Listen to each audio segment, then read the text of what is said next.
US നടക്കുന്ന Israel അനുകൂല ക്യാമ്പയിനെ രൂക്ഷമായി വിമർശിച്ച് JD വാൻസ്. അതുമാത്രമല്ല, ഈ ഇസ്രായേൽ ആക്ച്വലി US ഉള്ളിൽ ഫണ്ട് ചെയ്ത് ഈ ഇറാനെ ആക്രമിക്കണം, ഇറാനെ ബോംബിട്ട് തകർക്കണം എന്നുള്ള രീതിയിലുള്ള പ്രചരണങ്ങൾ നടത്തുന്നുണ്ട് എന്നും കൂടെ പുള്ളി പറഞ്ഞു.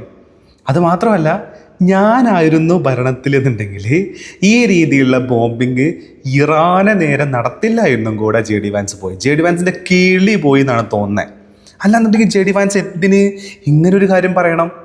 അപ്പോൾ ഞാനതൊന്ന് ഡീറ്റെയിൽ ആയിട്ട് വായിക്കാട്ടോ. US നടക്കുന്ന ഇസ്രായേൽ അനുകൂല രഹസ്യ ക്യാമ്പയിനുകളെക്കുറിച്ച് തുറന്നു പറഞ്ഞ് വൈസ് പ്രസിഡന്റ് JD വാൻസ് ഇറാനെ ബോംബിട്ടില്ലാതാക്കാമെന്ന് കരുതുന്ന അമേരിക്കൻ യാഥാസ്ഥികരുടെ യുദ്ധക്കൊതിയെ വാൻസ് രൂക്ഷമായ ഭാഷയിലാണ് വിമർശിച്ചത്.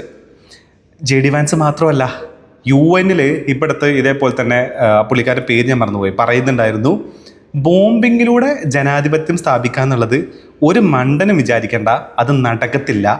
അങ്ങനെ ഇറാൻ്റെ മേലെ ഏർപ്പെടുത്തിയിട്ടുള്ള ഉപരോധങ്ങൾ എങ്ങനെയാണ് IRGCക്ക് ഗുണകരമായി മാറിയത് എന്ന് വരെ UN പറയുന്നുണ്ടായിരുന്നു എന്നുള്ളതാണ്. അപ്പം അതിൻ്റെ ഒരു ബാക്കി പത്രമായിട്ട് വേണം നമ്മളിതിനെ കാണാൻ. എന്നിട്ടില്ലേ, എനിക്ക് ഏറ്റവും രസമുള്ള ഒരു കാര്യം എന്താ വെച്ച് കഴിഞ്ഞാൽ, JD വാൻസിന് എന്തോ ഒരു ബുദ്ധി ഉദിച്ച പോലെ പറഞ്ഞൊരു സാധനം എന്താണെന്നറിയോ? മുൻകാലങ്ങളിലെ സമാനമായ സൈനിക ഇടപെടലുകൾക്ക് അമേരിക്കക്ക് വലിയ തിരിച്ചടിയാണ് നൽകിയതെന്നും ഇത്തരം ഭരണമാറ്റ ശ്രമങ്ങൾ വലിയ രീതിയിലുള്ള സൈനിക വിന്യാസം ആവശ്യപ്പെടുന്നതാണെന്നും അദ്ദേഹം ചൂണ്ടിക്കാട്ടി. എന്താ എക്സാമ്പിൾ? ഏറ്റവും റീസെൻ്റ് എക്സാമ്പിൾ എന്ന് പറയുന്നത് ഏതാ? ശരിക്കും അഫ്ഗാനിസ്ഥാനാണ്. 20 കൊല്ലം പോയി അവിടെ മാന്തിയില്ലേ? 20 കൊല്ലം പോയിട്ട് അവിടെ ബോംബിട്ടില്ലേ? എന്താ സംഭവിച്ചേ?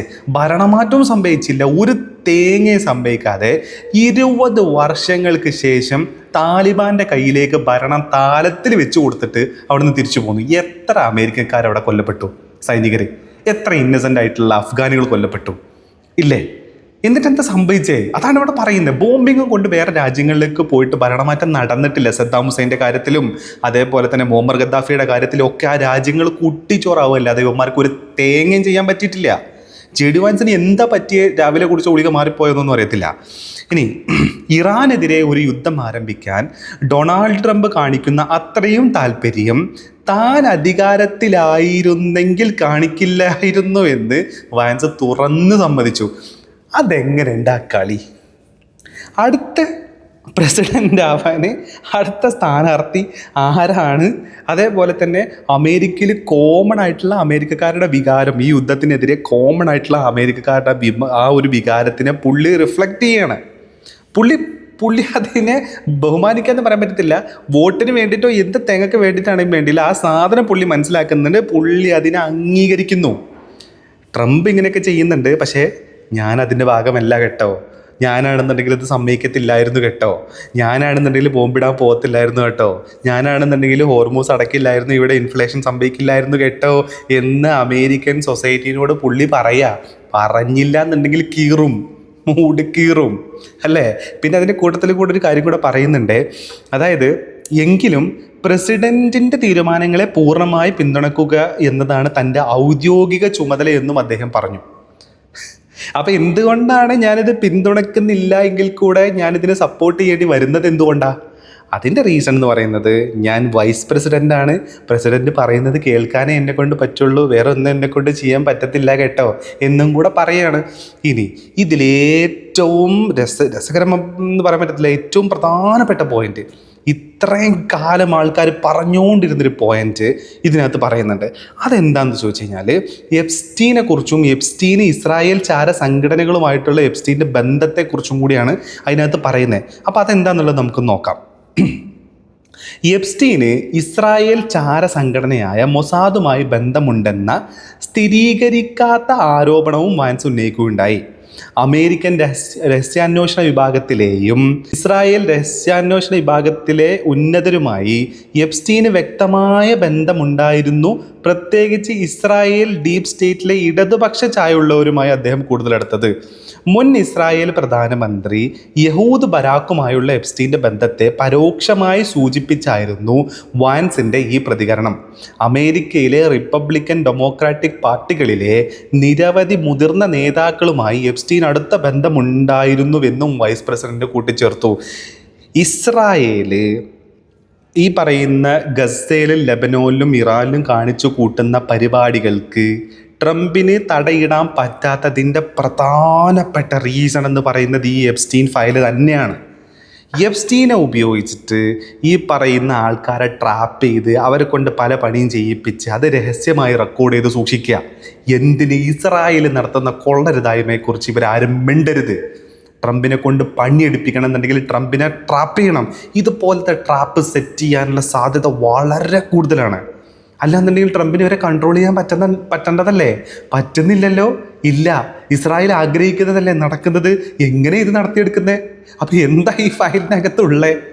ഇത് കറക്റ്റാ. ഈ കാര്യം പറഞ്ഞത് ഈ പറയുന്ന ജെ ഡി വാൻസിന് ഇൻഡയറക്റ്റ് ആയിട്ട് ആൾക്കാർക്ക് ഇട്ട് കൊടുക്കുന്ന പോലെയാണ് എനിക്ക് ഈ ഒരു സ്റ്റേറ്റ്മെൻറ്റ് കണ്ടപ്പോൾ തോന്നിയത് എന്നുള്ളതാണ്.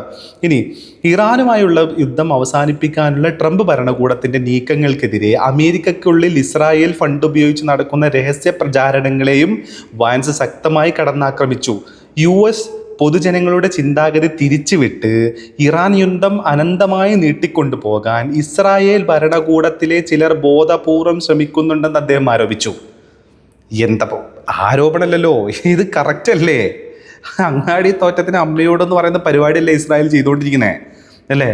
ഇറാനുമായി ആ റീജിയനിൽ കാലാകാലം കോൺഫ്ലിക്റ്റ് നിലനിന്നേ പറ്റൂ ഇസ്രായേലിന്.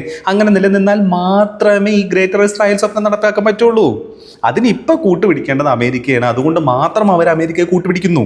അതാണ് സംഭവിക്കുന്നത്. ലെബനോനിൽ സമാധാനം പാടില്ല, ഗസയിൽ സമാധാനം പാടില്ല, വെസ്റ്റ്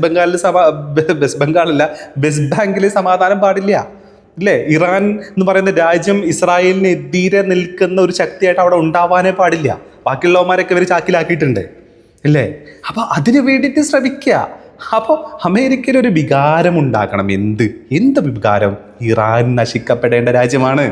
ഇതിന് വേണ്ടിയിട്ട് ഫണ്ട് ചെയ്ത് ആൾക്കാരുടെ പെർസെപ്ഷനും ഒപ്പീനിയൻ എല്ലാം ചേഞ്ച് ചെയ്യുന്ന രീതിയിലുള്ള കണ്ടന്റുകളുടെ കുത്തൊഴുക്ക് നടത്തുകയാണ് യഥാർത്ഥത്തിൽ ഇസ്രായേൽ എന്നാണ് JD വാൻസ് പറയുന്നത്. ഇത് ഇപ്പോഴാണ് ബോധ്യം വരണേ, ഇപ്പോഴാണ് ഇതിൻ്റെ ബോധം ഉണ്ടാകുന്നത്. യഥാർത്ഥത്തിൽ ഈ പറയുന്ന ഐഡിയ കൊണ്ട് പല ഭരണാധികാരികൾക്കെതിരെയൊക്കെ ഇവർ ചെന്നിട്ടുണ്ട്. സദ്ദാം ഹുസൈൻ്റെ കാര്യത്തിൽ അടക്കം സംഭവിച്ചിട്ടുണ്ടെന്നാണ് പറയുന്നത്. അപ്പം ഇതാണ് ഇപ്പോൾ സംഭവിക്കുന്നത്. JD വാൻസിന് ഒരു ഇച്ചിരി ബുദ്ധി, ഇച്ചിരി തെളിച്ചം ഇവിടെ വന്നിട്ടുണ്ട് എന്നുള്ളതാണ്. അപ്പോൾ ഈ അഭിമുഖത്തിൽ ചോദ്യങ്ങളൊന്നും ചോദിക്കാതെ തന്നെ വാൻസ് ഈ വിഷയം സ്വയം ഉന്നയിക്കുകയായിരുന്നു. സോഷ്യൽ മീഡിയയിലൂടെയും മാധ്യമപ്രവർത്തകർ വിവരം ചോർത്തി നൽകിയും ചില ഗ്രൂപ്പുകൾ തന്നെ നിരന്തരം ടാർഗറ്റ് ചെയ്യുന്നതായി വാൻസ് പരാതിപ്പെട്ടു. ഇറാനുമായി ചർച്ചകൾ പാടില്ലെന്നും സൈനിക നടപടി തുടരണമെന്നുമാണ് അവരുടെ ആവശ്യം. ഞാൻ ഖത്തറിൻ്റെ സ്വാധീനത്തിലാണെന്നും ടക്കർ കാൾസൺ പറയുന്നതാണ് ഞാൻ അനുസരിക്കുന്നതെന്നും തുടങ്ങിയ നിരവധി അസംബന്ധങ്ങളാണ് അവർ എനിക്കെതിരെ ഓൺലൈനിൽ ടക്കർ കാൾസൺ എന്ന് പറയുന്നത് ഇവിടുത്തെ ഏകദേശം അർണബ് ഗോസ്വാമിനെ പോലെയൊക്കെ പറഞ്ഞിരുന്ന ഒരു ചങ്ങായിയാണ് കേട്ടോ. അയാളിപ്പോൾ എനിക്ക് തോന്നുന്നു U-ടേൺ എടുത്തിട്ടുണ്ട്. അതായത് ടക്കർ കാൾസനാണ് ആദ്യമായിട്ട് പറഞ്ഞത് ആക്ച്വലി ഇസ്രായേൽ ഫണ്ട് ചെയ്യുന്നുണ്ട് ഈ രീതിയിലുള്ള ഹേറ്റ് പ്രചരിപ്പിക്കാൻ വേണ്ടിയിട്ട് എന്നുള്ളത്. അപ്പോൾ അതും കൂടിയാണ് പറയുന്നത്. അപ്പോൾ പാളയത്തെ തന്നെ പട തുടങ്ങിയിട്ടുണ്ട്. JD വാൻസിന് ഒരു ഇച്ചിരി ബുദ്ധി വന്നു എന്നൊന്നും പറയാൻ പറ്റത്തില്ല. ചിലപ്പം ഇപ്പോൾ ഉള്ള ആ ഒരു എതിർവികാരത്തിനെ ഒന്ന് തണുപ്പിക്കാൻ വേണ്ടിയിട്ട് ഒരേ ടീമെന്ന് ഞാൻ ഇങ്ങനെ പറയാം, നീ അങ്ങനെ പറഞ്ഞോ എന്നുള്ള കളി കളിക്കുന്നതാണെന്നും ഒന്നും പറയാൻ പറ്റത്തില്ല. എനിവേ പറഞ്ഞ കാര്യങ്ങളെല്ലാം ക്ലിയർ ആണെന്നുള്ളതാണ് പറയാനുള്ളത്.